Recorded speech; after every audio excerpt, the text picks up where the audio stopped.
মাত্র ৩ মাসে কিভাবে নিজেকে পরিবর্তন করবে তার ৫টি উপায়। নাম্বার ১, প্রতিদিন নিজেকে হারানোর বদলে নিজেকে খোঁজা।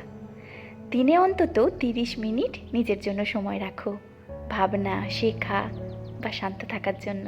নাম্বার ২, আলস্যের সাথে যুদ্ধ ঘোষণা। আজ না শব্দটা ডিলিট করো, এখনই শব্দটা জীবনের মন্ত্র বানাও।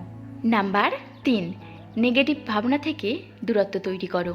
যে মানুষ বা চিন্তা তোমাকে দুর্বল করে সেখান থেকে দূরে সরে যাওয়াও একটা সাহস। নাম্বার ৪, ছোট অভ্যাস বড় পরিবর্তন। প্রতিদিন ১% ভালো হওয়ায় ৩ মাসে ৯০% বদলে দেয় জীবনটা। নাম্বার ৫, নিজের উপর বিশ্বাস তৈরি করো। সবাই বিশ্বাস করুক বা না করুক, নিজে বিশ্বাস করলেই পরিবর্তনের শুরুটা হয়। এই ধরনের ভিডিও আরও বেশি বেশি পেতে চাইলে লাইক, কমেন্ট, শেয়ার এবং চ্যানেলটিকে সাবস্ক্রাইব করে পাশে থাকবেন।